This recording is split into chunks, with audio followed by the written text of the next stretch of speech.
지난주에 우리가 이 사탄이 치명적인 무기가 뭐냐 하는 이야기를 말씀을 드렸습니다.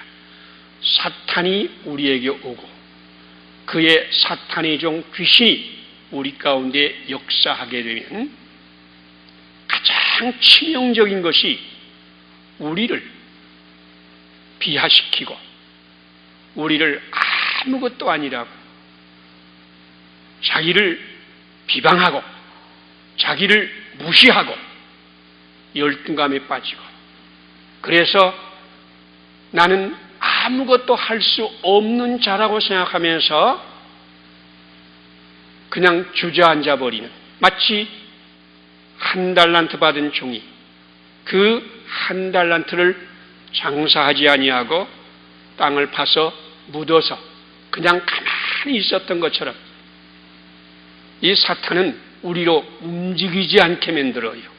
하나님을 찬양하지 못하게 만들어요. 예배드리지 못하게 만들어요. 여러분, 창세기 사탄이 가장 중요한 역사가 뭐였습니까?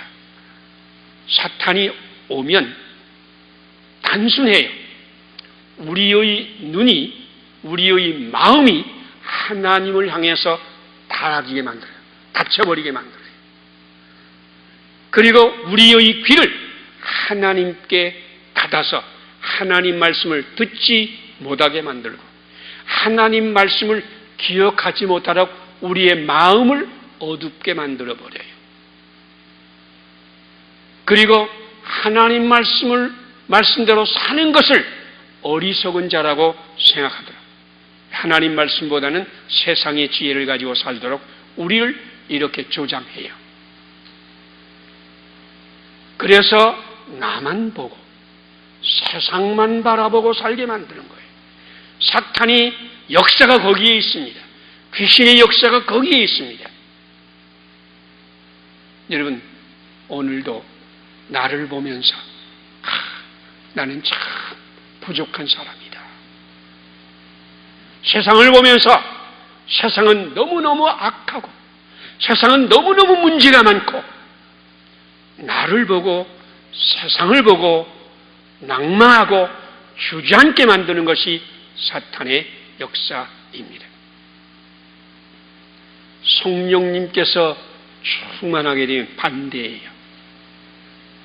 우리의 영의 눈을 열어서 주님을 바라보게 하고 우리의 귀를 열어서 하나님 말씀을 듣게 하고 우리의 가슴을 열어서 하나님 말씀을 기억나게 만들고 우리의 몸을 열어서 하나님 말씀 실천하며 사는 것을 즐거워하며 기뻐하게 만들어 갑니다.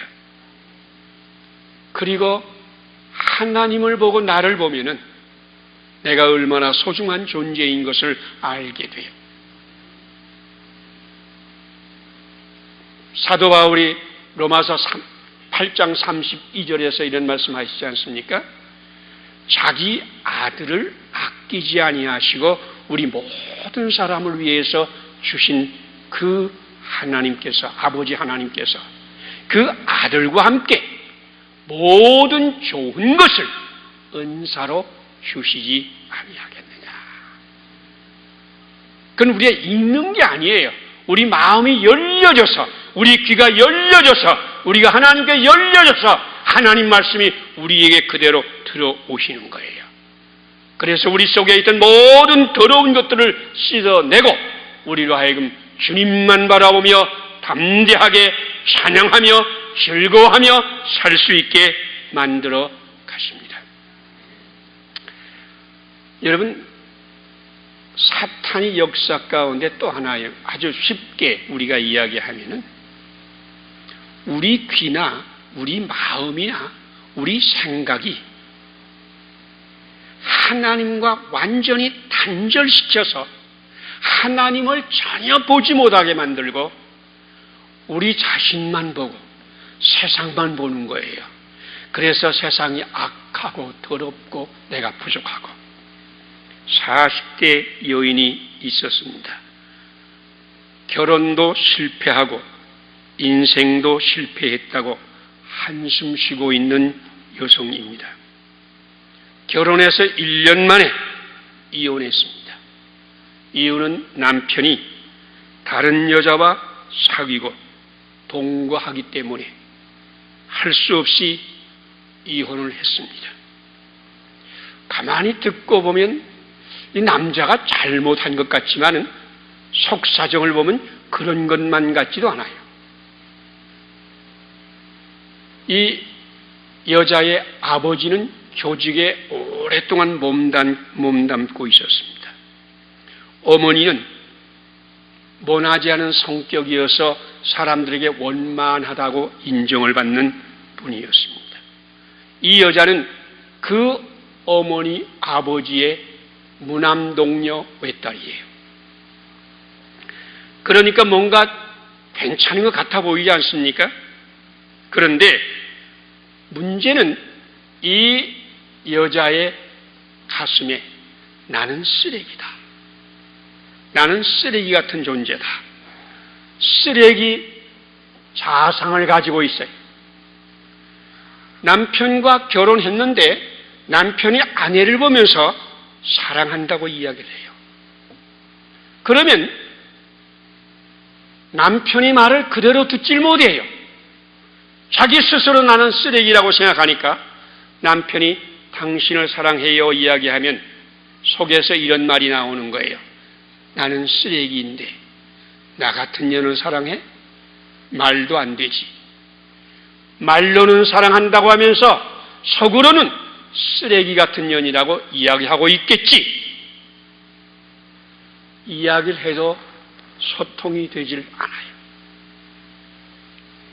남편이 아무리 잘해도 여자는 나 같은 쓰레기 같은 년은 아무것도 받을 자격이 없다. 그러니까 다가가질 못해요. 그러니까 남편이 밖으로 나돌다가 자기를 이해하는 여자를 만나서 동거해버린 거예요.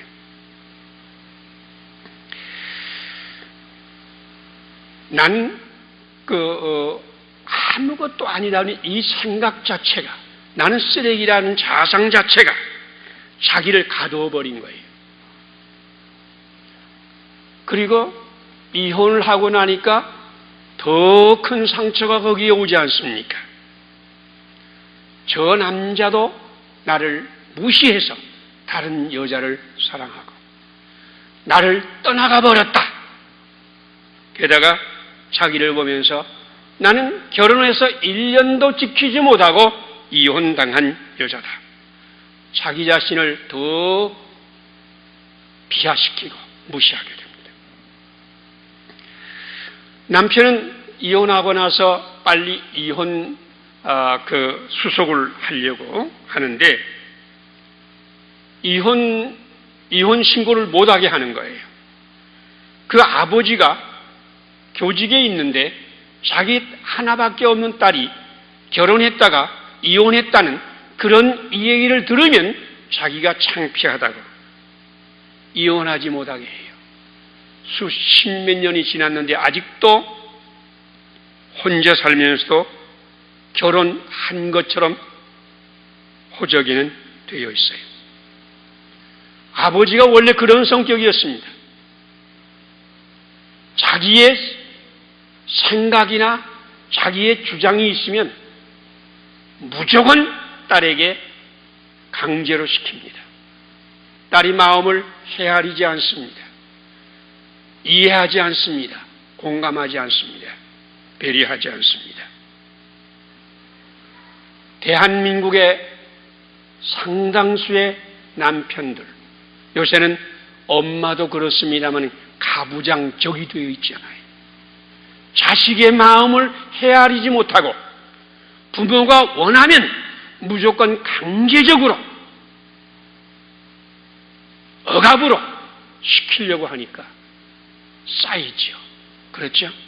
맺히지요. 눌리지요. 이 여자도 똑같이. 그래서 그는 이렇게 말합니다.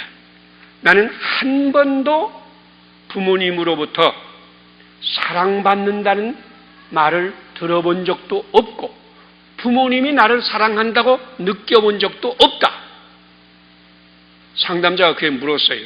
아니 하나밖에 없는 딸인데 어떻게 부모님의 사랑을 안 해줍니까? 그랬더니 우리 엄마 아빠가 나를 낳기 전에 이번에는 아들이다 하고 낳았는데 딸을 낳은 거예요. 나는 세상에 태어나지 않았으면 좋을 사람이에요. 엄마가 원치 않냐 하는 딸이에요. 그러니까 어려서부터 우리의 부모는 나에게 정 붙이지 못하고 사랑 주지 못하고, 여러분 그거 알죠? 우리 자녀들을 사랑할 때는 아주 이 마음이 넓어져요. 복음적이 돼요. 용서할 수 있고 품어줄 수 있고 오래 참을 수 있고 덮어줄 수 있고 그래요. 사랑할 때는. 그러나 사랑이 없어지고 정이 없어지면 율법적이 돼요. 사랑이 없으면 따져요. 이거 왜 이랬느냐? 이것은 안 되는 것인데 너가 해서는 안 되는 것을 따져요. 부모님이 아들을 기대하다가 딸을 낳고 정을 갖지 못하기 때문에 이 딸에게 끊임없이 율법적으로 대하는 거예요. 한 가지 조금만 잘못한 것이 있거나 흠이 있거나 실수하면 지적하고 야단치고 폭력까지 쓰고, 그래서 그는 나는 우리 부모님에게 한 번도 사랑받은 적이 없다고 이렇게 고백을 합니다. 한 번은 초등학교 때인데 자기가 좋아하는 장난감이 있는데 그 장난감을 찾다 보니까 쓰레기통에 있는 거예요. 너무 속상해서 쓰레기통에 가서 그걸 꺼내가지고 엄마한테 따졌어요. 왜 내가 좋아하는 이 장난감을 쓰레기통에 던져버렸습니까? 했더니 엄마가 야단을 치면서 그런 쓰레기 같은 장난감이나 가지고 노니까 네가 쓰레기같이 되는 게 아니냐. 그 쓰레기 같은 장난감은 빨리 쓰레기통에 던져버리고 공부나 열심히 해. 그리고 야단을 치고 장난감을 빼서 쓰레기통에 던져버리는 거예요. 그때부터 그는 자기는 쓰레기다. 나는 쓰레기가 되어서 쓰레기통에 던져지는 이런 별 볼 일 없는 존재이다. 이런 생각으로 살았다고 합니다. 여러분, 나는 세상에서 수많은 사람을 우리는 만납니다. 그러는 가운데에 그들이 나를 보면서 뭔가 메시지를 보내는 거예요. 그래서 우리는 어떻게 말하느냐 하면은 우리의 부모님이나 세상은 나를 비춰주는 거울이다. 그러니까 부모님을 보면서 부모님에게서 자기 모습을 보는 거예요. 부모님이 감싸주고 덮어주고 사랑해주고 잡아주고 배려해주고 돌보아주면 나는 사랑받는 존재다. 나는 사랑을 받을 수 있는 소중한 존재이다. 이렇게 느끼는데 우리 부모님들이 나를 비판하고 나를 폭력을 쓰고 야단을 치고 나에게 괴롭게 하고 그러면은 부모님에게 비친 나는 뭐예요? 나는 아무것도 아닌 존재고 우리의 부모님에게 해만 되는 존재이고 우리 부모님의 가슴만 아프게 하는 존재이고 상처 입히는 존재이고 나는 세상에 살아야 할 값어치가 없는 존재이고. 여러분, 그래서 우리에게는 두 가지 얼굴이 있는 거예요. 두 가지 얼굴. 하나는 신체적인 이런 얼굴입니다. 여러분 다 신체적인 얼굴 가지고 있지요. 눈으로 보이는 얼굴입니다. 그러나 또 하나는 우리 마음 가운데 있는 감정 얼굴입니다. 내가 무시당하고 내가 차별당하고 내가 사랑받지 못하고 이 여자처럼 쓰레기 취급을 당하면서 이 속에 뭔가 나에 대한 자상이 있는 거예요. 영상이 있는 거예요. 나는 쓰레기다. 나는 아무것도 아니다. 나는 사랑받지 못한다. 나는 자격이 없다. 이 여자는 한 번도 하나님의 음성을 들은 적이 없어요. 내가 너를 사랑한다. 내가 너를 위해서 십자가에 죽었다. 내가 보혈로 너를 씻어주고 너를 구원할 것이다. 이런 하나님의 음성을 한 번도 들은 적이 없어요. 부모님과 이웃과 자기 자신 속에서 들려오는 음성만 들리는 거예요. 부모님은 너는 못난 놈. 내 속에서는 나는 아무것도 아니라.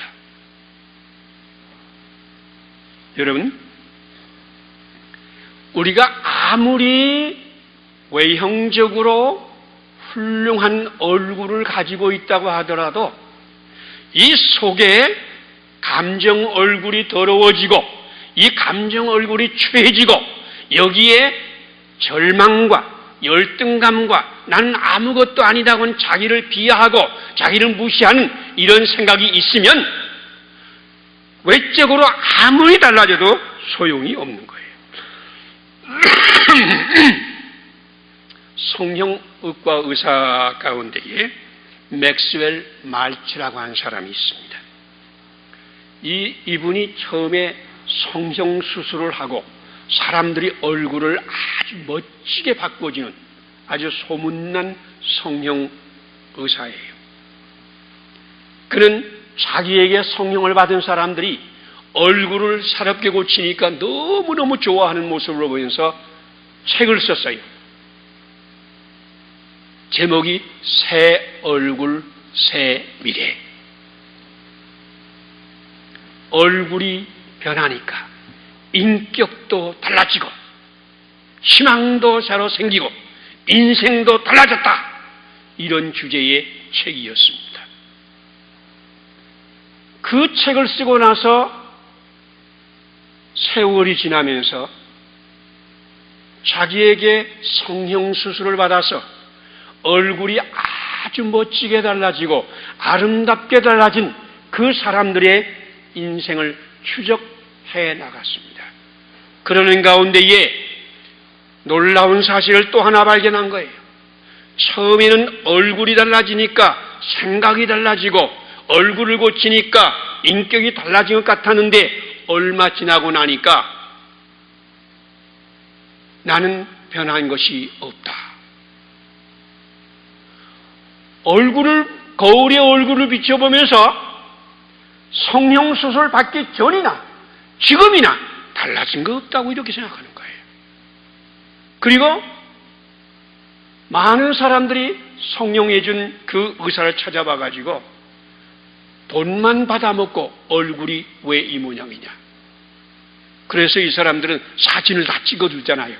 그래서 성형수술 받기 전에 사진과 성형수술 받은 다음에 사진을 다 찍어두어서 두 개를 비교해보면서 이렇게 달라졌잖냐. 그래도 성형수술 받은 사람의 대답이 뭐가 달라졌느냐? 똑같지 않느냐? 그러면서 불평하고 원망하고 이전에 가지고 있던 모든 더러운 것들이 나오는 것을 보면서 마치 이 사람들 속에 미운 오리 새끼가 있다가 그것이 밖으로 나와서 미운 오리 새끼 행동을 하는 것처럼 이 사람들에게 아무리 얼굴을 바꿔준다고 할지라도 내면에 있는 감정 얼굴, 이 얼굴을 바꿔주기 전까지는 사람들은 결코 변하지 않을 것이다. 이렇게 결론을 내었어요. 그래서 그 다음 쓴 책이 아주 유명한 책이고 저도 그 책을 가지고 있습니다. 심리 인공두뇌. 심리 인공두뇌. 이런 책인데 이 책의 내용은 뭐냐? 사람이 외형을 바꿔도 속을 바꾸지 아니하면 결코 사람은 변하지 않는다. 그러니 사람의 속을 바꿔야 된다. 어떻게 속을 바꿀 것이냐? 이 뇌의 역학을 통해서 뇌의 구조를 바꿔야 된다. 이런 이 얘기를 하게 된 것입니다. 여러분, 우리는 어떤 생각을 가졌냐면 대체로 뭔가 우리가 보이는 게 바꿔지면 내 인격도 바꿔지고 세상도 바꿔질 것이라고 생각하는데 전혀 아니에요. 오해하지 마세요. 여러분이 얼굴이 아주 멋지게 바꿔져도 여러분이 인생은 바뀌지 않습니다. 여러분이 재물이 아무리 많아지고 여러분이 정말 지하 셋방에 살다가 좋은 아파트로 이사를 한다고 하더라도 여러분이 옷이 명품 가운데 명품일지라고 할지라도 여러분이 건강이 좋아졌다고 할지라도 외적인 것이 아무리 훌륭하다고 할지라도 이 속에 있는 얼굴, 우리 내면의 얼굴, 이 내면의 얼굴에 상처가 있고 억울함이 있고 분노가 있고 미움이 있고 용서 못한 쓴뿌리가 있고 더러움이 있으면 그것이 밖으로 나와서 우리의 모든 것을 다 뒤집어 놓아 버린다. 여러분, 성경의 삭개오의 이야기 알잖아요. 그가 키가 작았습니다. 그렇기 때문에 사람들에게 키가 작다고 무시당하고 차별당했습니다. 부모님은 키가 작아도 자기 자식을 사랑하지만은 은근히 다른 자식들에 비해서 키가 작은 놈을 볼 때는 얼굴이 좀 이상해지잖아요. 표정이 이상하잖아요. 표정과 몸짓과 말과 행동이 삭개오에게 메시지가 되는 거예요. 너는 보잘것도 없다. 너는 키가 작다. 그러니까 너는 정말로 세상에서 쓸모가 없는 존재다. 뭔가 우리에게 트라우마가 생기든지 실패한 것이 있든지 정신적으로 또는 신체적으로 이상이 생기든지 그러면 컴플렉스라는 게 우리에게 찾아오잖아요. 컴플렉스. 이 컴플렉스는 뭐냐 하면 내가 다른 사람보다 못한 게 있는 거예요. 그게 생기면 그때부터 나는 다른 사람과 나를 비교하면서 나는 모자라다. 나는 모자라다. 이런 생각을 가지며 살고 그러기 때문에 나는 불행하다. 그러기 때문에 나의 인생은 이렇게 발전이 없고 성공하지 못하는 것이다. 그러면서 속에 분노가 생깁니다. 그러면서 보상심리가 생겨요. 나를 차별하고 나를 무시하고 이런 사람들에게 내가 뭔가 보여주겠다. 보복을 하겠다. 이걸 보상심리라고 그러잖아요. 삭개오가 사람들에게 무시를 당하고 차별당하니까 사람들에게 정말 자기도 힘이 있다는 걸 보여주기 위해서 로마 그 제국주의의 세리가 되었습니다. 그 당시 세리하면 강력한 권세를 얻고 힘을 얻고 돈을 얻습니다. 그 대신 아주 이 속으로 더러운 착취자, 폭력자 이런 아주 더러운 사람들에게 무시당하는 자가 되죠.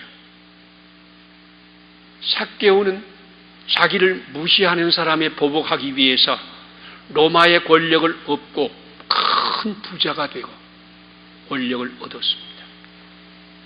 그렇지만 외적인 걸 얻었다고 이 속에 있는 더러운 것들이 없어집니까? 분노한 마음, 억울한 마음, 나는 아무것도 아니란 마음, 열등감 이게 없어집니까? 그게 그냥 있어요. 그래서 예수님이 지나갈 때 뽕나무 위에 올라간 겁니다. 돌감나무 위에 올라간 겁니다. 돌감나무 위에 올라갔다는 것은 뭘 의미하느냐? 나는 불행하다. 나는 불행하다. 그 의미입니다. 여러분, 외적인 것을 얻으면 나는 자랑스러운 사람이 되고 나는 행복한 사람이 되고 다른 사람에게 뭔가 보여주고 힘이 있어지고 축복의 사람이 될 것이다. 오해하지 마세요. 외적인 이 신체적인 얼굴이 아무리 변해도 우리 내면의 얼굴이 바뀌기 전까지는 소용이 없습니다. 예수님께서 그 삭개오가 뽕나무 위에 올라가 있는 걸 보고서 이렇게 말합니다. 삭개오야 속히 내려오라. 오늘 내가 너희 집에 유하여 하겠다. 이 더럽고 냄새나고 분노하고 억울하고 쓸모없는 복수심과 이 속에 찢어진 상처를 안고 있는 이 삭개오에게 예수님은 너희 집으로 들어가겠다. 상징적인 의미예요. 이런 삭개오 속으로 들어온다는 거예요. 그날 삭개오와 예수님을 모셔드릴 때에 바로 예수님을 영접한 거예요. 예수님이 그에게 오시자 그의 속에 있는 모든 분노와 억울함과 그 속에 있는 더러움과 모든 폭력과 모든 미움과 모든 악함을 주님께서 씻어버린 거예요. 씻어주신 거예요. 깨끗게 하신 거예요. 성경의 삭개오의 이야기가 기록된 것은 예수님이 오셔야 우리의 모든 내면의 얼굴이 바꿔지고 이 속에 있는 더러움이 씻어지고 우리는 새로워질 것이다. 오늘 우리 주님께서 우리에게 오셨습니다. 이 예배 시간에 우리에게 오셔서 여러분을 만나시고 있습니다. 주님 나에게 오시옵소서. 그래서 이 내면에 더러운 것들을 씻어주시고 이 얼굴을 바꾸어 주시옵소서. 내 외모는 평생 안 바뀌더라도 속이 바뀌면 우리는 새 사람이 되는 것입니다. 저희 제자 가운데 한 분이 수업을 하다가 이런 얘기를 하는 거예요. 자기는 옹이 먹은 춘향목이라고 이렇게 불러야 합니다. 그러면서 이런 말씀을 하는 거예요. 그 춘향 지방이라고 거기 출신인데 거기에 소나무가 아주 결이 곱고 똑바로 올라가서 아주 제목으로 아주 최고의 제목이라고 그럽니다. 그래서 춘향목 하면은 아주 좋은 소나무 이런 걸 말하는데 가끔 비가 너무 많이 오거나 가끔 병충해가 생기거나 가뭄이 오거나 재해가 생기면 나무가 쭉 올라가다가 중간에 옹이를 먹는답니다. 옹이가 생긴답니다. 한번 옹이가 생기면 이 나무는 별 볼 없는 나무가 된다는 거예요. 아무리 자기가 잘 자라고 싶어도 가뭄이라고 하는 것, 비가 너무 많이 온다는 것, 병충해라고 하는 것, 자연재해라고 하는 것 자기가 막을 수가 있는 게 아니거든요. 세상에서 오는 거 아니냐 그냥 와요. 예. 어떻게 그런 사람을 또 만나요 또. 그런 회사에 또 들어가요. 아니 결혼하다 보니까 어떻게 그런 사람과 결혼해요. 자식을 낳아보니까 또 그런 자식을 또 낳아요. 아니 교회하고 가봤더니 그런 교회예요. 여러분 사람을 만나면 꼭 마음에 들고 행복한 만남이 많지 않습니다. 왜냐하면 우리는 타락한 세상에 살고 있기 때문입니다. 그러니까 언제나 어려운 것들이 많아요. 이 청년은 조금 얼굴은 그렇게 못생긴 아니에요. 그런데 정신적으로 약간 둔해요. 그러니까 어려서부터 멍청한 놈 이런 소리를 들었다는 거예요. 똑똑지 못하다는 얘기를 들었다는 거예요. 그런데 특별히 중고등학교 때에 그거 사춘기 때 아닙니까? 그때는 여자를 좋아하고 뭐 그런 것도 있지 않습니까? 근데 자기가 좋아하는 여자들이 몇 있는데 가까이만 가면 멍충이 온다. 저 자식 온다. 그러면서 스스로 피하고 하면서 이상한 눈을 보인다는 거예요. 어려서부터 멍청하다, 똑똑하지 못하다 그 얘기 듣고 사춘기가 되면서 그런 대접을 받다 보니까 자기에게 옹이가 먹었다는 거예요. 그래서 좋은 사람이 아니라 옹이 먹은 사람, 여기에 억울함이 있고 분노가 있고 절망이 있고 미움이 있고 폭력이 있고 조금만 건드리면 팍팍 폭발하고 이런 사람이 되었다는 거예요. 그러면서 어떻게 신학교 왔습니까? 그렇게 물었더니 예수님을 만나지 않았다면 제가 여기 올 수 있겠습니까? 예수님을 만나고 예수님을 영접할 때 예수님이 나에게 오셔서 그것을 고쳐주셨습니다.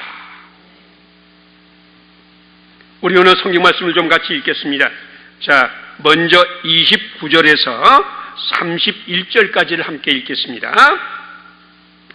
회당에서 나와 곧 야고보와 요한과 함께 시몬과 안드레의 집에 들어가시니 시몬이 장모가 열병으로 누워있는지라 사람들이 곧 그 여자에게 대하여 예수께 여짜온데 나아가서 그 손을 잡아 일으키시니 열병이 떠나가고 여자가 그들에게 수종드니라. 예수님께서 회당에서 나와서 야고보와 요한과 함께 안드레와 시몬의 집으로 들어갔습니다. 거기서 여러 가지 일이 있었을 거예요. 근데 제일 먼저 기록된 말씀이 뭐예요? 베드로의 장모가 열병이 들어서 누워 있었다. 병들어서 누워 있었다. 나로서는 해결할 수 없는 그런 일을 당하고 있다. 예수님이 그에게 가서 손을 잡아 일으켜서 그를 고쳐주셨다. 예수님께서 그 집에 가서 한 일이 많이 있었겠지만은 야고보와 요한과 안드레와 베드로와 또 다른 사람들과 이야기도 많이 나누었겠지만은 또 다른 일도 했겠지만은 그런 이야기는 기록이 되지 아니하고 어떤 이야기만 기록됐어요? 베드로의 상인을 고쳐준 이야기. 아무것도 할 수 없는, 나는 아무것도 이 열병이라는 건 자기는 고통당하는 것밖에 없습니다. 아무것도 할 수 없는 거예요. 그럴 때 주님이 오셔서 손을 잡아주시고 일으켜 세워주시고 고쳐주셨습니다. 예수님이 오신 목적이 그것입니다. 예수님은 이렇게 누워있는 사람, 자기는 고통밖에 할 수 없는 사람, 아무것도 할 수 없는 사람을 찾아와서 손을 잡고 일으켜서 기쁨과 감격이 넘치게 해주시는 분, 오늘 그 주님께서 여러분에게 와서 여러분이 손을 잡고 일으켜 세워 주실 것을 믿습니다. 두 번째 이야기 읽습니다. 32절에서 32절까지입니다. 저물어 해질 때에 모든 병자와 귀신 들린 자를 예수께 데려오니 온 동네가 그 문 앞에 모였더라. 예수께서 각종 병이 든 많은 사람을 고치시며 많은 귀신을 쫓아내시되 귀신이 자기를 알므로 그 말하는 것을 허락지 아니하시니라. 그날 저녁에 또 여러 가지 일이 있었는데 한 가지만 기록해요. 동네 사람들이 병든 자와 귀신 들린 자를 데리고 오니 예수님께서 그들을 말씀으로 고쳐주셨다. 고쳐주셨다. 여러분, 그날 저녁에 이 베드로의 집 앞에 그 광장 또는 그 베드로의 집에서 무슨 일이 일어났는지 한번 생각해 보세요. 온 동네가 모였다. 온 동네가 다 병든 게 아니지요. 병든 사람, 귀신 들린 사람, 가까운 사람 다 몰려왔으니까 거기에 온 동네가 모였는데 예수님께서 병든 사람을 고쳐줍니다. 귀신 들린 사람의 귀신을 쫓아내어 줍니다. 거기에 병고침의 기적이 일어났습니다. 거기에 귀신 쫓겨남의 기적이 일어났습니다. 그때마다 어떤 반응이 일어났을까요? 병들었다가 나오면서 와! 귀신 들렸다가 이제 귀신이 떠나가니까 얼마나 감격하고 기분이 좋겠어요. 와! 그들만입니까? 데려온 식구들이 그것을 보면서 와! 놀라고 감격하고 소리 지르고 찬양하고 할렐루야! 얼마나 감격스러운, 아마 밤새 그 베드로의 집 앞에 부산스러웠을 거예요. 행복한 축제가 있었을 거예요. 내 아버지가 낳았다. 내 딸이 낳았다. 내 엄마가 낳았다. 이렇게 낳은 사람들 때문에 식구들이 좋아하고, 낳은 사람이 좋아하고, 동네 사람이 좋아하고, 다 좋아하고, 예수님을 봐서 예수님이 우리에게 오셔서 이 놀라운 일을 행하십니다. 저는 기도하고 있습니다. 주님이시여, 우리 한국교회 주님 오셔서 이 베드로의 집 앞에서 일어난 그 기적이 오늘도 여기에서 일어나게 하여 주시옵소서. 여러분, 그 기적이 여러분들에게서 일어날 수 있게 되기를 바랍니다. 예배만 안 드리고 갈급해서 또 갔다가 또 왔다가, 물 들어왔다가 물은 뜨지 못하고 그냥 갔다가 또 왔다가 이렇게 한다고 하면 우리 주님이 무슨 말씀하셨습니까? 내가 주는 물을 마시는 자는 영원히 목마르지 아니하리니 이는 그 속에서 영생하도록 솟아나는 물이 되리라. 오늘 이곳에 오신 분들, 우리 주님이 말씀을 들으시고 주님이 터치를 받으시고 주님의 놀라운 기적의 사람들이 될 수 있기를 바랍니다. 40절에서 45절까지를 같이 읽겠습니다. 한 나병 환자가 예수께 와서 꿇어 엎드려 간구하여 이르되 원하시면 저를 깨끗하게 하실 수 있나이다. 예수께서 불쌍히 여기사 손을 내밀어 그에게 대시며 이르시되 내가 원하노니 깨끗함을 받으라 하시니 곧 나병이 그 사람에게서 떠나가고 깨끗하여 진지라. 곧 보내시며 엄히 경고하사 이르시되 삼가 아무에게 아무 말도 하지 말고 가서 네 몸을 제사장에게 보이고 네가 깨끗하게 되었으니 모세가 명한 것을 들여 그들에게 입증하라 하셨더라. 그러나 그 사람이 나가서 이 일을 많이 전파하여 널리 퍼지게 하니 그러므로 예수께서 다시는 드러내게 동네에 들어가지 못하시고 오직 바깥 한적한 곳에 계셨으나 사방에서 사람들이 그에게로 나아오니라. 아멘. 여기 나병 환자 나오지요. 그가 세상에 태어날 때에 불행하고 싶었습니까? 나병 걸리고 싶었습니까? 저주받고 싶었습니까? 재앙받고 싶었습니까? 나병 환자, 그 당시에 저주의 병입니다. 이 병에 걸리면 이제까지 하던 모든 일을 다 그만둬야 됩니다. 그 말은 요새 말로 하면 직장에서 쫓겨나야 됩니다. 사랑하는 가족들에게서 쫓겨나야 됩니다. 영문 밖으로 쫓겨나서 거기에서 사람들이 던져주는 빵 부스러기 먹다가 고침도 받지 못하고 그냥 죽는 불쌍한 인생, 저주의 인생을 대변하는 말이 나병 환자입니다. 이 나병 환자가 되었을 때 이 사람이 마음이 어떤 마음입니까? 정말 죽고 싶은 마음이고 억울한 마음이고, 왜 나만 이런 나병이 걸립니까? 내가 뭘 잘못했습니까? 분노하고 억울하고 창피하고 더럽고. 여러분, 자존감이 상한다, 열등감을 가진다, 이런 정도가 아니에요. 나병 환자는 완전히 세상에서 매장되고 가장 더럽고 가장 천하고 가장 고통스러운 인생입니다. 그런데 오늘 말씀, 그래도 누굴 만났어요? 예수님을 만났습니다. 예수님을 만났습니다. 예수님께서 그를 불쌍히 여기시고 손을 내밀어 저에게 터치해 주시고 내가 원하는 깨끗함을 받으라 말씀하실 때에 나병이 떠나가고 깨끗하여진지라. 주님께서 그에게 불쌍히 여기시고 터치해 주시고 말씀하실 때에 하늘의 기적이, 하늘의 신비가 나타나서 더러운 것이 떠나가고 죄악이 떠나가고 모든 재앙과 악함과 저주가 떠나가고 이 나병이 떠나가고 깨끗하여 진지라. 하나님의 복과 은혜가 임한지라.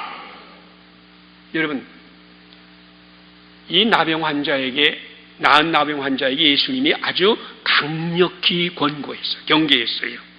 강력히. 43절 제가 한번 읽을까요? 곧 보내시며 엄히 경고하사. 그냥 경고한 게 아니에요. 엄히 경고하사 사람들에게 이야기하지 말아라. 사람들에게 이야기하지 말아라. 그런데 이 사람이 나가서 어떻게 했어요? 사람들에게 이야기했습니다. 왜 이야기했어요? 이유가 뭐예요? 왜 예수님이 이야기하지 말라, 입을 다물라 했는데, 입을 다물라고 했는데도 입을 다물지 못하고 그냥 소리 지르면서 그 얘기를 할 수밖에 없었습니까? 이 속에 주님이 은혜가 임하니까 모든 더러운 것이 떠나가고 나병이 떠나가고 이제 새 사람이 되고 하나님의 축복이 임하고 하나님의 은혜가 임하고, 와, 하나님 감사합니다. 입을 다물 수가 없는 거예요. 이 속에서 솟아나는 너무 감격스러운, 이게 주님의 약속이요, 주님이 우리에게 꼭 해주시겠다고 언약하신 하나님의 말씀, 약속입니다. 오늘 여러분에게도 주님이 오심으로 이 놀라운 기적이 일어나게 되기를 바랍니다. 주님께서 오셔서 우리 속에 오시면 주님은 빛이시고 주님은 사랑이시고 주님은 은혜이시고 주님은 능력이시기 때문에 우리 속에 있는 모든 죄악들을 그 보혈로 씻을 뿐 아니라 우리 모든 악한 것들을 물리치고 더러운 걸 씻어내고 우리를 정결하게 새 사람으로 만들어서 하나님의 영광이 되게 하여 주실 줄 믿습니다. 주님이 오셔서 나에게 이 놀라운 일을 행하셨다. 주님이 우리 가정에 오셔서 우리 가정에서 이 놀라운 일을 행하셨다. 주님이 우리 자녀들에게 오셔서 주님이 이 놀라운 일을 행하셨다. 그러니까 여러분이 기도 제목은 겁니다. 우리의 자녀들에게 주님 오셔서 그 속에 그 속사람을 새롭게 만들어 주시옵소서. 나에게 우리 교회에 오셔서. 그러니까요, 우리는 어떠한 사람을 오든지 웃을 수가 있어요. 아주 꽁하고 아주 더럽고 아주 메시껍고 아주 형편없는 폭력의 사람, 건드리기만 하면 폭발한 이 사람일지라도 그 속에 속사람이 더럽고 악하기 때문에 그런 거 아닙니까? 그러니까 주님이 그 안에 오시면 어떤 일을 이루셔요? 그를 고치시고 새롭게 하시고 속사람을 고쳐 주실 줄 믿습니다. 그러면은 새로워질 겁니다. 그러니까 여러분 가족들에게 실망하지 마세요. 남편에게 실망하지 마세요. 아내에게 실망하지 마세요. 목사님에게 실망하지 마세요. 이 세상에 실망하지 마세요. 주님이 오시면 다 바뀝니다. 주님이 오시면 새로운 일이 일어납니다. 나병 환자가 고침을 받았을 때 얼마나 감격스러웠을까요? 예수님께서 불쌍히 여기시고 손을 내밀어 딱 터치해 주시면서 내가 원하노니 깨끗함을 받으라 이렇게 말씀할 때에 그에게서 나병이 떠나가고 더러움이 떠나가고 저주가 떠나가고 재앙이 떠나가고 질병이 떠나가고 모든 악함이 떠나가고 깨끗하여 진지라. 그 순간에 이 나병 환자가 어떤 기분이었을까요? 예수님께 와서는 주여 원하시면 나를 깨끗게 하실 수 있나이다 무릎을 꿇었습니다. 그러나 이제 주님의 말씀이 들려진 다음에 그가 고침을 받은 다음에 벌떡 일어나서 손을 들고 소리쳤습니다. 고침을 받았다! 주님이 나를 고쳐주셨다! 여러분, 이런 외침과 이런 기적이 여러분이 이것이 될 것입니다. 이게 주님의 약속입니다. 성경의 약속입니다. 우리가 그렇게 믿으세요. 오늘 주님이 오셔서 우리를 고치십니다. 우리를 새롭게 하십니다. 주님을 믿으세요. 나를 바라보지 마세요. 내가 처음 이야기한 그 여자처럼 엄마를 바라보고 아빠를 바라보고 나를 사랑해 주지 아니한 그분들 바라보고 나는 이렇게 더럽고 남편이 무슨 말을 하면 그것 때문에 속상하고 그걸 바라보지 말고 우리 주님을 바라보고 오늘 예배 시간에 우리의 영이 눈이 열려서 주님을 바라보기 시작하면 주님께서 임마누엘 우리와 함께 하시면서 우리를 고치면서 새롭게 하면서 하늘의 은혜와 복으로 넘치게 하는 것을 알 수 있게 될 것입니다. 그날이 여러분에게 여러분의 날이 될 것입니다. 축복의 날이 될 것입니다. 오늘 말씀대로 주님이 오셨습니다. 주님 오셨습니다. 믿습니까? 주님 여러분 안에서 새 일을 할 것입니다. 주님을 믿으세요. 내 말도 믿을 거 없어요. 주님 믿으세요. 주님 말씀을 믿으세요. 주님이 하십니다. 이제 우리 손 들고 기도하면서 주여 이제 우리 나에게 오시고 우리 가정에 오시고 이 교회에 오시고 이 한국에 주님 오셔서 트럼프가 와도 이 나라가 안 바뀝니다. 저 북한이 안 바뀝니다. 회담이 이뤄도 안 바뀝니다. 주님이 와야 바뀝니다. 주님 오시옵소서. 우리가 간절히 기도하시겠습니다. 주여